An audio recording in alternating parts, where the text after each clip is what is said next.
Hello everyone, आज हो 21 नवंबर और आज इस वीडियो में हम बात करने जा रहे हैं ओला इलेक्ट्रिक के बारे में। 3% का फॉल हमें यहाँ पर देखने को मिल रहा है और देखा जाए तो एक अपडेट भी निकल कर आई है इस कंपनी के बारे में, जो कि बिल्कुल भी अच्छी नहीं है। बात करेंगे वीडियो में इसके बारे में और देखा जाए तो बाजार भी बहुत अच्छे मूड में नहीं है। तो देखिए, वीडियो को शुरू करूँ उससे पहले अगर आपने अभी तक चैनल को सब्सक्राइब नहीं किया है तो प्लीज़ अभी इसे सब्सक्राइब कर लीजिए, क्योंकि आगे भी बहुत सारे वीडियोस हैं जो आपको काफ़ी ज़्यादा हेल्प करेंगे। तो ओला का शेयर 67 रुपीज़ का है, 3% का फॉल है। बाजार भी बड़ी गिरावट आज दिखाता हुआ नजर आया। एक महीने में देखो तो ये 17% गिर चुका है, बड़ी गिरावट है। एक साल पुराना तो ग्राफ भी नहीं है इसका, लेकिन अगर आप देखो तो ऑलमोस्ट अपने हाई लेवल से ये 55 से 60% का करेक्शन दिखा चुका है और लगातार गिरावट यहाँ पर बनी हुई है। अगर कोशिश भी करी थी बीच में तो भी गिरावट है। और अगर आप चैनल को रेगुलर फॉलो कर रहे हो, जब भी आपको 150, 140, 145 से मिल रहा था, कई सारे मेरे वीडियो से कोई तुक नहीं बनता है, उस टाइम पे मैंने हीरो के साथ इसको कंपेयर करा था, हीरो मोटोकॉर्प के साथ, कि ओला का मार्केट शेयर उस टाइम पर जब 150 में था, उस टाइम पर ओला का मार्केट शेयर तकरीबन 60 से 65 हज़ार मतलब करोड़ का था और हीरो का 1 लाख करोड़ का था। मैंने कहा था कि कोई तुक नहीं बनता कि इतना जल्दी इनका मार्केट शेयर इतना जल्दी ऊपर चला जाए, और उसके बाद हमें गिरावट देखी। शुरुआती दौर में एक प्रॉफिट टेकिंग आई, उसके बाद अगर आप देखोगे तो रिपोर्ट्स आना शुरू हुई थी कि इनके जो मंथली सेल्स है वो लगातार कम हो रहे थे और ये ज़्यादा गिरता नजर आया। फिर ट्विटर पे अलग से कंट्रोवर्सी यहाँ पर छिड़ गई, इनके शोरूम्स में आग को लेकर खबर आई, इनके स्कूटर्स में आग को लेकर खबर आई, कई सारे वीडियो मतलब कई सारे लोगों के आउटरीच को लेकर हमने देखा, सर्विस को लेकर कई सारे इश्यूज नजर आए और उसके बाद लगातार शेयर गिरता ही गया। और आज एक बड़ी खबर निकल कर आई है जो कि अगेन अच्छी नहीं है। हालांकि कंपनी की प्रॉफिटेबिलिटी को लेकर शायद सही हो सकता है, लेकिन अगर आप यहाँ पर देखोगे तो ओला इलेक्ट्रिक 500 एम्प्लॉयज़ को निकाल सकता है to improve the profitability. Again ये रिपोर्ट्स कह रही है, ठीक है, ये रिपोर्ट्स है, कंफर्म तो मुझे भी नहीं पता।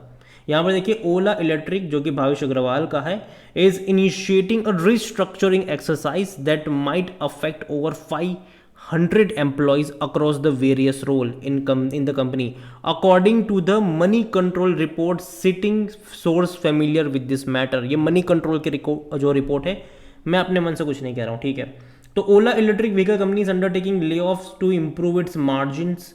देखिए, कई लोग सवाल पूछ रहे थे, ठीक है, कि प्रॉफिटेबल कब होंगे, प्रॉफिटेबल कब होंगे, और उसी को लेकर ये अभी डेस्परेशन वाला मोड कह लो कि भैया प्रॉफिटेबल होना है हमें। और यहाँ पर अगर आप देखोगे तो in September 2022 the company announce new hiring in centralise the unified operation across.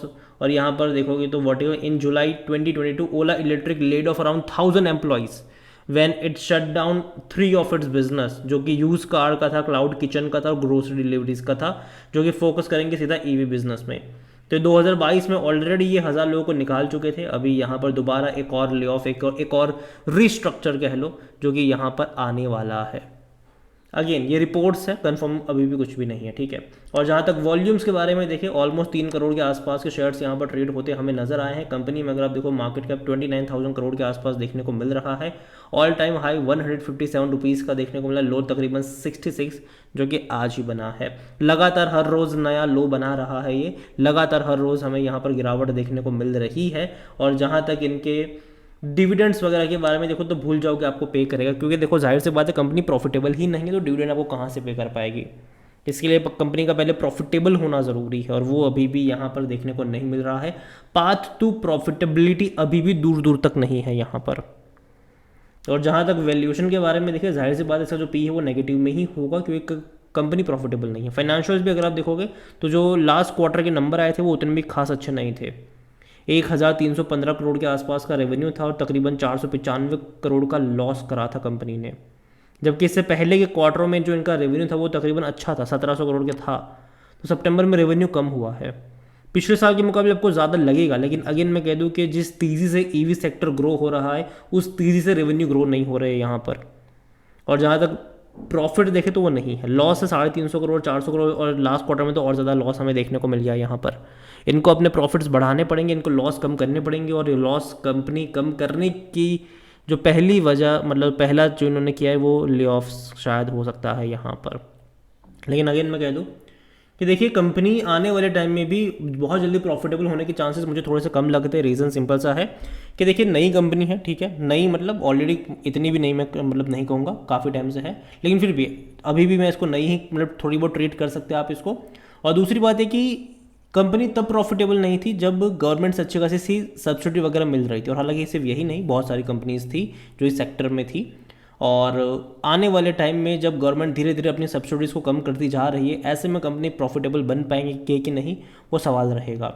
और एक चीज़ ज़रूर है कि भैया देखो, अगर बहुत महंगे स्कूटर्स आते हैं तो भी दिक्कत है, एकदम से प्राइस नहीं बढ़ा सकते हैं ये। इनके जब पिछले महीने प्राइस हमको मतलब जब इनके पिछले महीने सेल्स हमको बढ़ते तब नज़र आए जब इन्होंने डिस्काउंटेड प्राइस पे स्कूटर बेचना शुरू करा था, तब इनके सेलिंग बढ़ती नज़र आई थी यहाँ पर। कंपनी लगातार नए मॉडल्स पे नए मॉडल्स लॉन्च ज़रूर कर रही है, जैसे कि बाइक लॉन्च करने वाले हैं ये नेक्स्ट क्वार्टर में, उसके बाद का जो क्वार्टर होने वाला है उस क्वार्टर में कंपनी जो है वो 3 व्हीलर्स भी लॉन्च करने वाली। तो लगातार नए नए लॉन्चेस कंपनी करने वाली है, देखते हैं कि वहाँ पर कितना सक्सेस इनको मिल पाता है। लेकिन एक चीज़ है कि इनका जो मार्केट शेयर है वो धीरे धीरे कम हो रहा है। और हालांकि एक इंटरव्यू में भाविश अग्रवाल जी ने कहा ज़रूर था कि वो टारगेट करेंगे 30 से 35% का मार्केट शेयर ये अपना रखेंगे अपने पास। लेकिन देखते हैं क्योंकि बहुत तेज़ी से अगर आप देखोगे तो बजाज हो गया, हीरो हो गया, ठीक है, टीवीएस हो गया, इनके मार्केट शेयर बढ़ रहे हैं, इनके सेलिंग्स बढ़ती नज़र आ रही है। तो ऐसे में ओला टिक पाएगी कि नहीं वो देखना रहेगा। और जहाँ तक शेयर होल्डिंग के बारे में अगर हम बात करें, प्रमोटर की होल्डिंग 36.78% की है, 4.62% म्यूचुअल फंड के पास। और देखो एक ही महीने में बिकवाली सारे इंस्टीट्यूशन ने मिलकर करी हुई है, सब ने करी हुई है, जबकि रिटेल वालों ने खरीदारी करी है। जो रिटेल इन्वेस्टर पहले 4.45% पे थे, आज वो कहाँ पर आ गए, 8.06% पर आ गए। तो रिटेल इन्वेस्टर की यहाँ पर होल्डिंग हमें बढ़ती नजर आई, वही यहाँ पर खरीदारी कर रहे हैं, वरना हर कोई बेच रहा है, हर कोई बेच रहा है। और मैंने पहले भी कहा था जब आईपीओ आया था, मैंने तब भी, जब शेयर होल्डिंग पैटर्न थी इनकी यही वाली लास्ट क्वार्टर की, मैंने तब भी कहा था कि लिख के ले लीजिएगा कि दिसंबर में जो रिटेल इन्वेस्टर 4.45% पे है वो 10% पे चले जाएंगे और बाकी हर कोई बेचता आपको नजर आएगा। और अभी भी वही हो रहा है। जब जब दिसंबर का पैटर्न अपडेट होगा, मैं डेफिनेटली कहूँगा कि जो रिटेल इन्वेस्टर है उन्हीं की होल्डिंग आपको ज़्यादातर बढ़ती नजर आ सकती है उस टाइम पर। तो याद रखिएगा इसके बारे में। ओवरऑल मैं ओला को लेकर देखो इतना ही कहूँगा कि कंपनी देखो खराब नहीं है, कोशिश कर रही है, लेकिन फिर भी जो वैल्यूएशन पे आया था वो डेफिनेटली महंगा था। आईपीओ में लोगों ने खरीदारी उतनी ज़्यादा नहीं करी थी। इसका जो आईपीओ था वो मुश्किल से 4.5x सब्सक्राइब हुआ था, वो कोई उतना ज़्यादा बड़ा एक्साइटमेंट वाला सब्सक्रिप्शन नहीं था। फिर भी शेयर में तेज़ी आने की वजह थी कि अनाउंसमेंट करी थी इन्होंने कि भैया जो बाइक लॉन्च करेंगे वो तेज़ी आ गई थी। बाद में आप देख सकते हो कि किस तरीके से यहाँ पर हमें गिरावट देखने को मिल रही है। ओवरऑल मैं अभी के लिए इतना ही कहूँगा कि जो खबरें आ रही है ओला को के रिगार्डिंग वो उतनी ज़्यादा पॉजिटिव नहीं है। हालांकि हाँ, जो ले ऑफ्स वाली है उसके 2 मायने निकाल सकते हैं आप कि भैया कंपनी जानती है कि इनको प्रॉफिटेबल बहुत जल्दी होना है तो ले ऑफ्स कर रहे हैं यहाँ पर। और अगर मान लीजिए कि धीरे धीरे इनके रेवेन्यू थोड़े बहुत भी इंक्रीज़ हुए, प्रॉफिट ज़्यादा इंक्रीज़ होना शुरू हो गया, मतलब प्रॉफिट एटलीस्ट लॉस कम हो गया, तो वो एक पॉजिटिव हो जाएगा कंपनी के लिए। कंपनी ये चीज़ भी जानती है। तो देखते हैं कि चीज़ें कैसे पैन आउट होगी। लेकिन जब तक स्टेबिलिटी नहीं आती, मैं पहले ही बोल चुका हूँ कि भैया गिर रहा है तो बॉटम फिशिंग करने की कोशिश यहाँ पर मत करना। ये मैं पहले भी बोल चुका कि बॉटम फिशिंग की कोशिश गलती से भी यहाँ पर मत करना तब तक जब तक यहाँ पर कोई स्टेबिलिटी नहीं आती। मैंने पहले भी कहा था कि आईपीओ प्राइस से नीचे जाएगा ये, और ये अभी उससे कहीं नीचे जा भी चुका है। लेकिन एक स्टेबिलिटी का वेट करो, क्योंकि अगर आप अभी भी ग्राफ देखो तो एक डाउनवर्ड ट्रेजेक्टरी शो कर रहा है। जब तक स्टेबिलिटी नहीं आती, जब तक किसी रेंज पे सपोर्ट नहीं बनता, तमाशा देखो। अगेन ये मेरा पर्सनल ओपिनियन है, कोई भी इन्वेस्टमेंट एडवाइस नहीं। वीडियो को यहीं पे एंड करता हूँ। पसंद आया हो तो लाइक करो, शेयर करें। चैनल पर अगर पहली बार है तो प्लीज़ सब्सक्राइब करें। और ओला इलेक्ट्रिक के बारे में आप क्या सोचते हैं वो भी आप मुझे कमेंट में लिख के बता सकते हैं। Thank you.